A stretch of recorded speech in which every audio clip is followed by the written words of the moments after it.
درمیانه ګرد ته بچي ته په ځته ته ځوال تیزه ها خبرو کو ته مسلمان یې کافران مسلمان یو څو کسا یو دوه کسا او تاسو سره څومره وخت نه تاسو ډېر ټایم شي او تاسو د څه تکلیف ورکوي میدان خراب کړه غوسه ورسي خوب نه ورسي عبادت نه پرېږدو د چی عبادت نه پرېږدو ها هغه ته نه پرېږدو تاسو چې موږ مسلمان یو مسلمان داسې کوي تاسو بیا مسلمان نه یو کافران یې ها او په بدن کې ورته کومې بیمارۍ لګولي ور کوي او نور تربت وي او میدا او دا بوج وي او نور څه تکلیف ورکوي چې شفا نه ورکوي چې دا وګرځي کور نه زړه نه کېږي کور نه زړه نه کېږي او دا ثواب دی که ګناه تو ګناه کار به کوئ تاسو الله پاک دې له پیدا کړي تاسو د ګناه کار کوئ انسانانو تکلیف ورکوئ څه شي پیدا کړي عبادت دپاره تاسو ولې عبادت نه کوو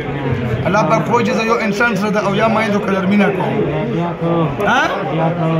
عبادت به کوو او څو کاله ورسره کېږي وایو کلمه بسم الله الرحمن الرحیم لا اله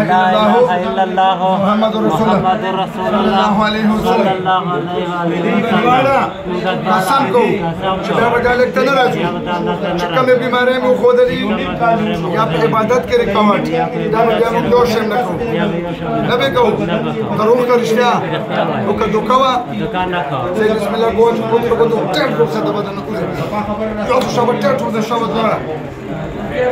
ولا go ټیټ شو شرک پورا لوش ورکو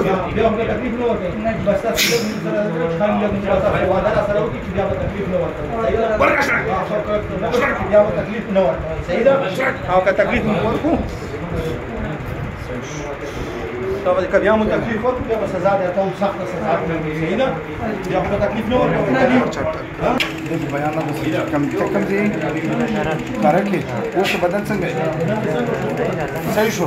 الګ ته په څه تکلیف ها موږ څه تکلیف دې ته عبادت کې ها بس چې موږ څنګه بار وته د سره غیر مسلم جنت او هغه چې مطلب هم مسلمانانو خو نو څو کولونه مې دا خرابه وه عبادت کې یو تکلیف ورکول ولا و ان شاء الله تعالی دغه موږ نن اعلان وکړو په 725 باندې الله په فضل سره دغه به دا مسله بیانې وو ان شاء الله دا 40 دن بعد بیا راځي او د خپل ځان گواهی به خپل کې چې الله پټ کړي ولدا ولدا اندازانه و چې ما په ډاکټرانو څه دي یو کار دی دماغ ها یو کار د دماغ ډاکټر څه ویل هغه چې ته ټینشن ټینشن